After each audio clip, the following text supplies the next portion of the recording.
In 1943, a black woman walked across a stage to receive a doctorate in mathematics, becoming the first African-American woman in history to earn that degree, and for decades, almost nobody outside of Washington, D.C. knew her name. Euphemia Lofton Haynes didn't just break barriers, she shattered them, put them back together, and then used the pieces to build a mathematics department that trained generations of black teachers who would go on to educate thousands of black students in a country that was actively trying to keep those students uneducated. She spent 47 years teaching in Washington's segregated school system, fought to end racist tracking policies that funneled black kids away from college, became the first woman to chair the D.C. Board of Education, and when she died, she left $700,000 to fund scholarships and professorships so that future students could have opportunities she had to fight tooth and nail to get. But when most people think about pioneering mathematicians, they think of white men. When they think about the civil rights movement,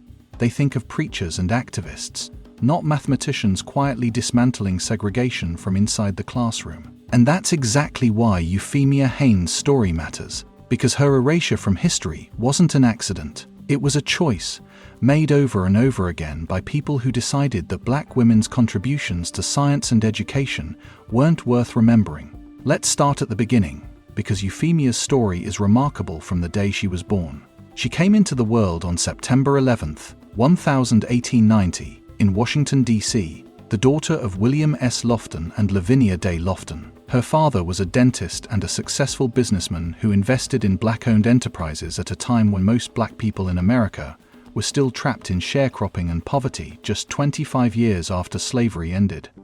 William Lofton had graduated from Howard University Dental College in 1888 and set up a thriving practice on M Street in Northwest Washington. He was part of a small but growing black middle class in D.C.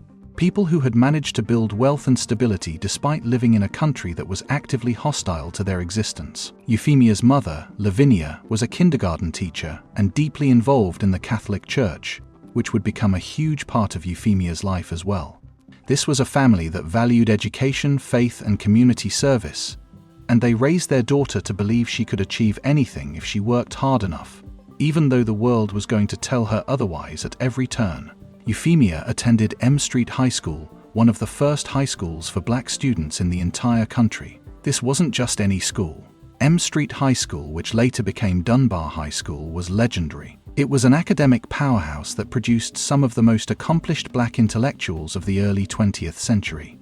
The teachers were overqualified because segregation meant that black people with advanced degrees couldn't get jobs at white universities, so they ended up teaching high school. Imagine having teachers with PhDs from Harvard and Yale because they literally couldn't work anywhere else. That was M Street. Euphemia graduated as valedictorian in 1907.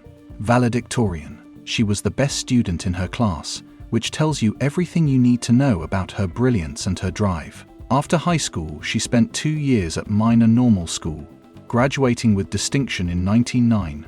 Normal schools were teacher training colleges, and Euphemia's time there gave her the credentials to start teaching. At 19 years old, she got her first teaching job at Garnet School in Washington, teaching 2nd grade, but she didn't stop there. She knew that if she wanted to make a real impact, she needed more education. So in 1910, she enrolled at Smith College in Massachusetts, one of the elite women's colleges in the country. Smith had started admitting black students in the late 1800s, but there were very few of them, and Euphemia would have been one of only a handful of black women on campus. She majored in mathematics with a minor in psychology, and to pay for her education, she taught elementary school part-time. Think about that. She was working her way through college, studying one of the hardest subjects you can study, dealing with racism and isolation as one of the only black students, and still managing to excel academically. She graduated in 1914 with her bachelor's degree. In 1917, Euphemia married Harold Appoh Haynes, a childhood friend who was also a teacher. Harold would go on to become a principal and eventually deputy superintendent of Washington's colored schools, which was what they called the segregated school system for black students. The two of them became a power couple in D.C. education, both dedicated to improving opportunities for black children. They never had kids of their own, but in a very real sense, they raised thousands of children through their work in the schools. For the next decade, Euphemia taught at various schools in Washington. She taught first grade at Garrison and Garfield schools. She taught high school mathematics at Armstrong High School. She taught at Dunbar High School, eventually becoming chair of the math department there. And the whole time she kept studying. In 1930, she earned a master's degree in education from the University of Chicago. Her master's thesis was about standardized testing, specifically looking at how tests were developed and whether they actually measured what they claimed to measure, or if they just reinforced existing biases. This is incredibly relevant because one of the ways segregation was maintained in schools was through testing that claimed to be objective, but was actually designed to make black students look inferior. Euphemia saw through that immediately, and her research challenged the legitimacy of these tests. Even in 1930, she was questioning systems that everyone else just accepted as neutral and fair. That same year, 1930, Euphemia founded the mathematics department at Minor Teachers College, which is now the University of the District of Columbia. This college was specifically dedicated to training black teachers, and Euphemia built the math program from scratch. She became a professor there and served as chair of the Division of Mathematics and Business Education. For nearly 30 years, she trained black teachers in mathematics, making sure they had the skills and knowledge to go out and teach the next generation. This is huge because in a segregated system, black students only had access to black teachers, and if those teachers weren't properly trained, the students suffered. Euphemia made sure that didn't happen. She set high standards, demanded excellence, and produced teachers who went on to educate thousands of black children across Washington, D.C. and beyond. But she didn't stop there either. While she was teaching full-time, running a department, and training new teachers, she was also working on her doctorate. In 1943, at the age of 53, Euphemia Haynes earned a PhD in mathematics from the Catholic University of America. Her dissertation was titled, "The Determination of Sets of Independent Conditions Characterizing Certain Special Cases of Symmetric Correspondences." If that sounds complicated, it's because it is. Her work dealt with abstract algebraic geometry, specifically looking at mathematical relationships between curves and how you can characterize different types of symmetric correspondences under certain conditions. This wasn't applied mathematics that had immediate practical use. This was pure theoretical mathematics at the highest level. Her advisor was Professor Aubrey Landry, and her dissertation committee included some of the top mathematicians at Catholic University. They examined her work, determined it met the rigorous standards for a doctorate, and awarded her the degree. With that, Euphemia Lofton Haynes became the first African-American woman in history to earn a PhD in mathematics. Let that sink in for a second.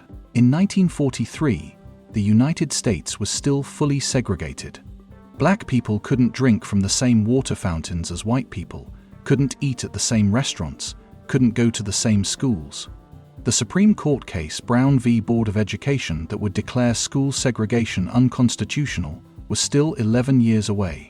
World War II was raging, and black soldiers were fighting and dying for a country that treated them as second-class citizens. In the middle of all of this, a black woman earned a PhD in one of the most challenging fields of study that exists, and she did it while teaching full-time, while running a department, while navigating a society that told her at every turn that she didn't belong in academia, that mathematics was for white men, that she should be grateful for whatever scraps she was given.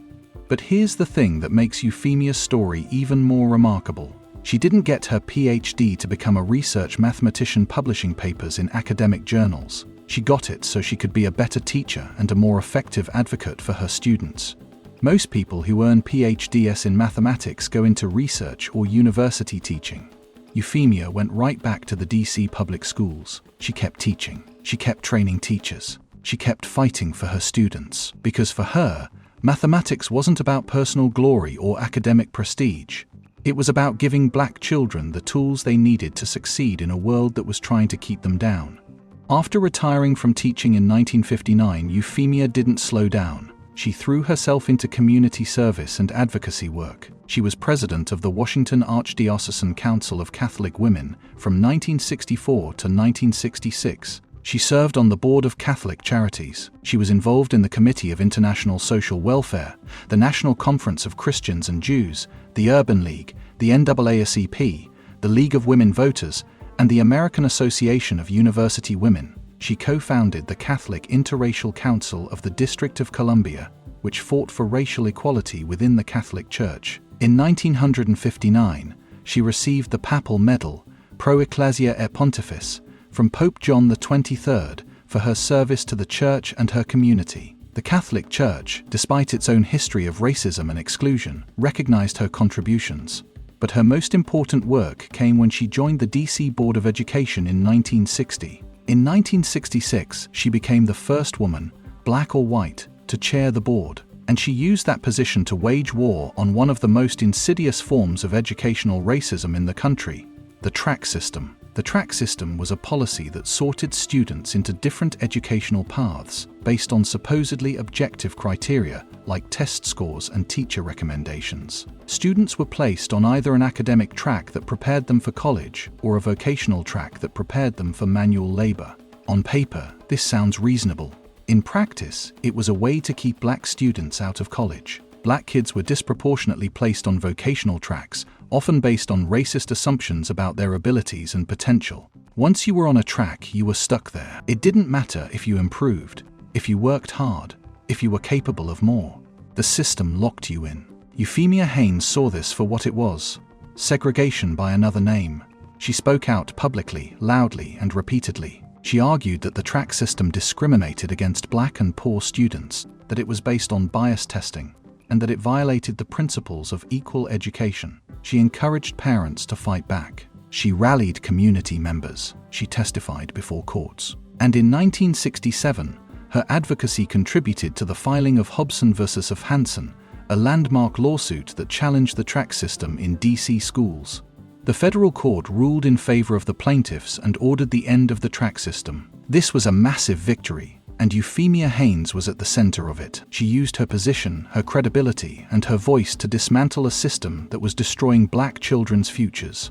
She served on the school board until 1968, stepping down at the age of 78. Her husband Harold died in 1978. 2 years later, on July 25, 1980, Euphemia Haynes passed away at the age of 90 after suffering a stroke. She left behind a legacy that most people have never heard of, and that's the tragedy at the heart of this story. When Euphemia died, she left $700,000 to Catholic University, the school that had awarded her PhD. That money was used to create the Euphemia Lofton Haynes Professorship in the Department of Education and to fund student loans for education students. $700,000 in 1980 is worth well over $2 million today. She didn't have children. She could have left that money to family, to friends, to her church. Instead, she left it to make sure future students, especially black students and women, could get the education she had fought so hard to achieve. That tells you everything about who she was and what she valued. So why doesn't anyone know her name? Why isn't she taught in schools alongside other pioneering mathematicians? Why isn't there a movie about her life, a postage stamp with her face, a statue in her honor? The answer is the same reason Lewis Latimer was erased, the same reason thousands of black scientists, inventors, educators, and leaders have been written out of history. Because American education and American culture have been systematically designed to highlight white achievement and ignore black contributions. This isn't a conspiracy theory. This is documented historical fact. For most of the 20th century, textbooks either ignored black people entirely or presented them as inferior, as problems to be solved, as recipients of white charity. The narrative that got taught in schools was that white people, especially white men, built America, invented everything important, and led all the great social movements. Black people, when they appeared at all, were passive, helpless, or grateful. This wasn't an accident. This was the result of deliberate campaigns by segregationists, especially in the South, to control what got taught in schools. Groups like the United Daughters of the Confederacy literally published guidelines for textbook companies, telling them to emphasize white achievement and minimize black contributions. And it worked. For generations, millions of American children, black and white, went through school without learning about black mathematicians, scientists, inventors, or leaders. Euphemia Haynes lived her entire life in this environment. She earned her degrees, built her career, and made her contributions during an era when the country was actively trying to erase people like her from the historical record. And even after the civil rights movement, even after desegregation, Her story didn't get the recognition it deserved because she was a black woman in a field that was, and still is, dominated by white men. Because she chose to work in public education rather than elite research institutions. Because her contributions were seen as less important than the work of people who published groundbreaking theorems or won prestigious awards. Because the systems that determine who gets remembered and who gets forgotten are still shaped by the same biases that existed in 1943.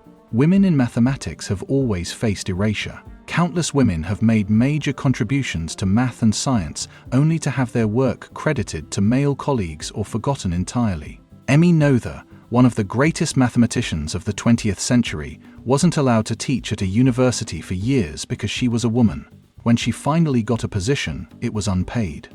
Marie Curie won 2 Nobel Prizes and still faced constant sexism and exclusion. Katherine Johnson, Dorothy Vaughan, and Mary Jackson, the black women who did the calculations that sent astronauts to the moon, were unknown to most Americans until a book and movie about them came out in 2016. If you're a woman in mathematics, you have to fight twice as hard to get half the recognition. If you're a black woman in mathematics, you have to fight 10 times as hard, and you still might be forgotten. Euphemia Haynes' mathematical work wasn't going to revolutionize the field.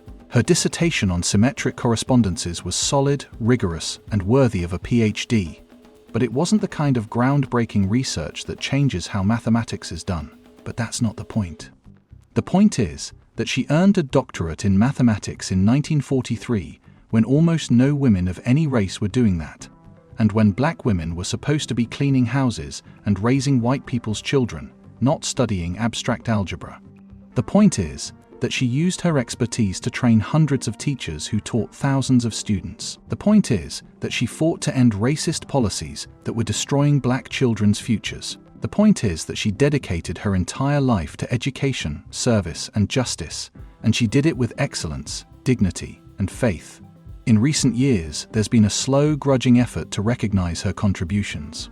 In 1975, the University of the District of Columbia gave her an honorary doctorate. In 1996, Smith College established the Euphemia Lofton Haynes Mathematics Prize, awarded annually to a graduating senior who demonstrates excellence in mathematics and a commitment to community service. In 2001, the American Mathematical Society gave her a Mathematical Educator Award posthumously. In 2010, the National Association of Mathematicians created the Martha Euphemia Lofton Haynes Fellowship to support graduate students from underrepresented groups pursuing advanced degrees in mathematics. In 2018, Catholic University established the Euphemia Lofton Haynes Award for junior mathematics majors who show exceptional achievement. There's a school in Washington, D.C. named after her, E.L. Haynes Public Charter School, founded in 2004. These are all wonderful honors, but they came decades after her death. The Mathematical Educator Award was given 21 years after she died. The Smith College Prize came 16 years after her death. Most of these recognitions happened in the 21st century, more than 20 years after she passed away. Why did it take so long? Why did the world have to wait until most of the people who knew her were gone before deciding her story was worth telling?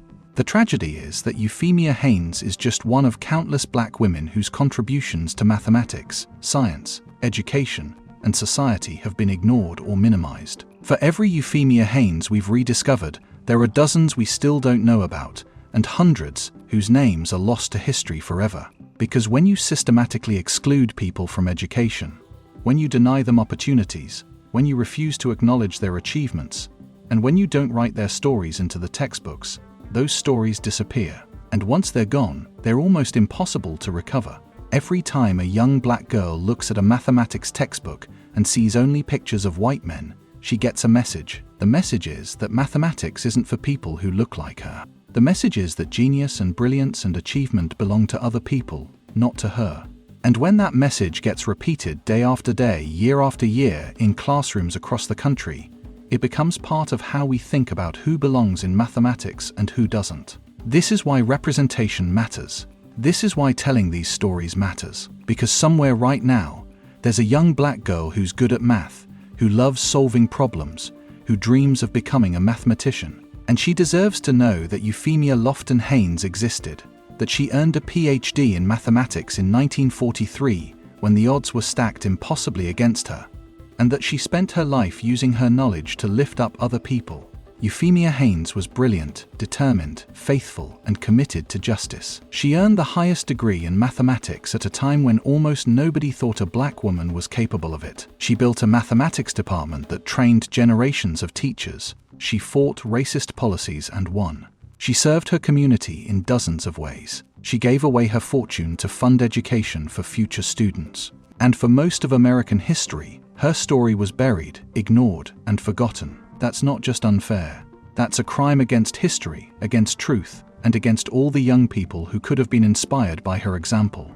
The least we can do now is tell her story, teach her name, and make sure that when people think about pioneering mathematicians and educators, they think of Euphemia Lofton Haynes. She deserves that. We all deserve to know the truth about who built the world we live in. And that truth includes black women who broke every barrier put in front of them and still found a way to change the world.